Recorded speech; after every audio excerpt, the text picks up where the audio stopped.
Hi YouTube, welcome to Butterfly Alchemist. This is Lunaria, and today I want to be talking about my brain and body condition, especially for those who don't yet know they have a condition like mine, to shed light on it, to bring awareness to the things I go through and others like me go through, and to talk about how I found out I had this and the positives that have come from it.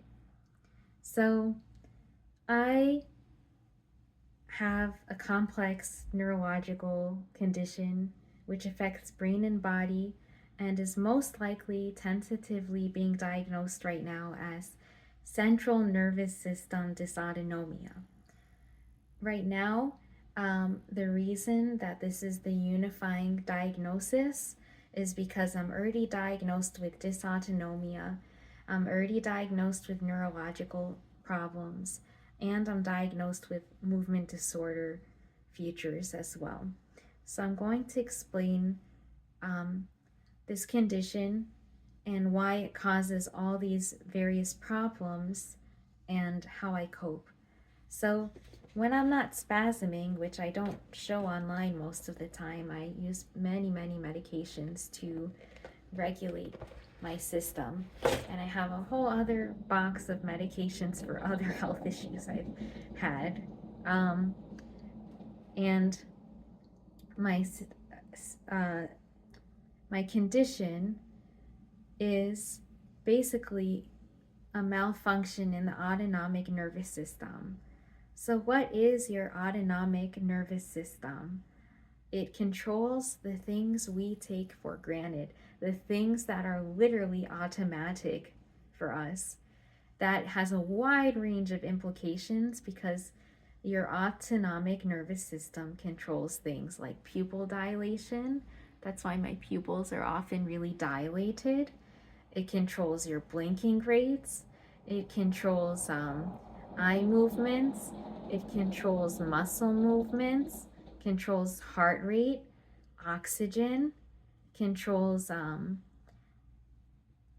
digestive motility.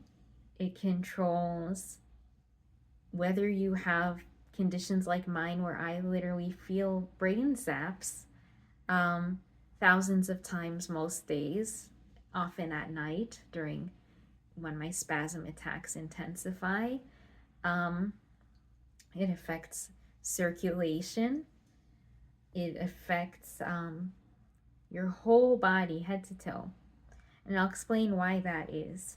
Your autonomic nervous system, think of as coming from your central nervous system, your brain and spinal cord, and all these little highways go out into every part of your body and signal back and forth how you're supposed to be functioning.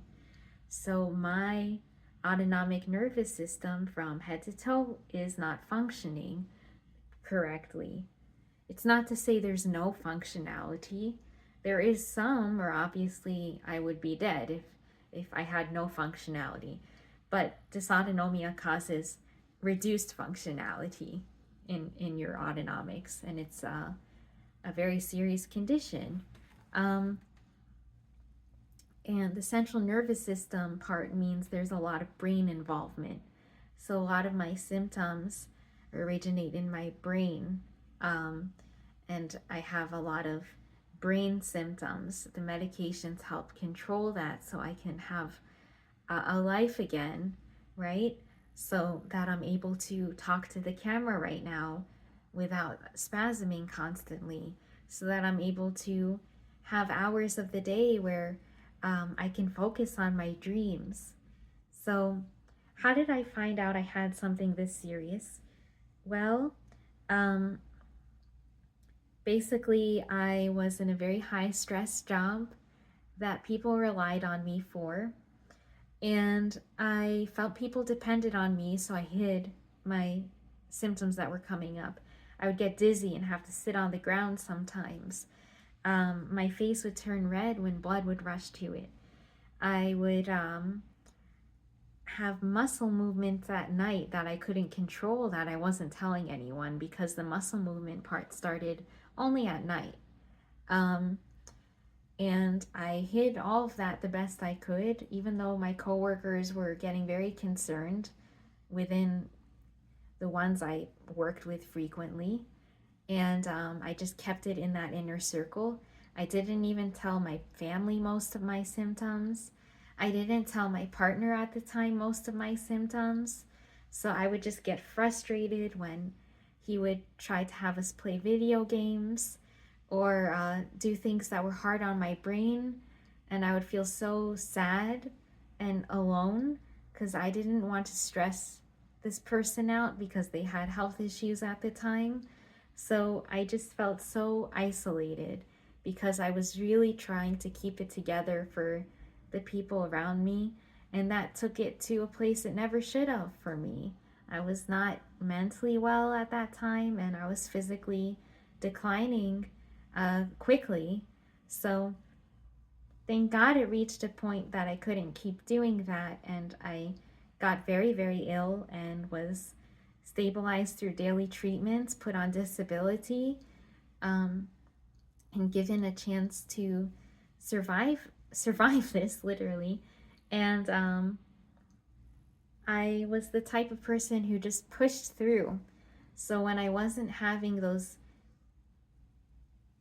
earlier on before it progressed like this, I would still make myself dance and make myself do my job and do all these things.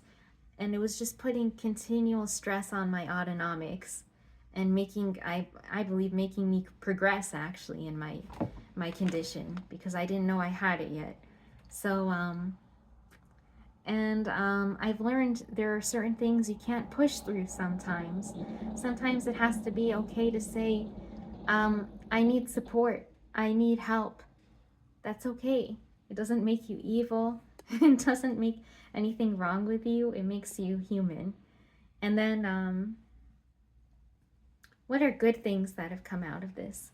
Well, I've learned to take each day as it is, to continue to be strong for my community and myself. And I've seen how much I really appreciate life because I have to do so many things, like even to pick up something from the ground when I'm worse, I have to use this. Just so many things people don't even think of that I continue to do to have as much functionality as I can. And because I really love life, this taught me I really love life. I go through any treatments I have to do, anything I have to endure to continue to be here. I want to be here for my community, for my little bunnies, for my family, and that means I have to fight every day to be here. And I'm willing to endure that and endure daily pain and deep hardships to be here and to keep bringing light and to keep spreading awareness for those going through deep struggles like this. So, and I also want to address having autism here. I've addressed this before, but one interesting correlation is many people with autism have undiagnosed dysautonomia. So if you happen to be on the spectrum and having some of these symptoms, it really might be worth getting it checked out for possible forms of dysautonomia. There's many types, not all affect your brain. You don't have to, or they do, but to varying degrees, I'm saying, so you don't have to worry that it would necessarily mean this type of the condition. But anyway, I just wanted to do this today. I was feeling a little bad about certain things today, and I decided I'm going to use today to shed light on something instead of stewing in my emotions. And I'm going to keep focusing on growing brighter in my heart and my soul and the things that matter. Because this also taught me we are not our form, we are our heart. No matter what I looked like that day, whether I was very gray or ill or whatever fluctuations this causes for me having a serious condition like this, my soul stays the same and my soul stays bright. And that's what really matters more than anything. And I continue to work on brightening my heart that way. And that gave me the clarity to spread better messages to the world. It also deepened my trust in God. I believe God allows us to endure our specific trials for a reason. And sometimes when we endure it in patience and kindness, that draws people to His light.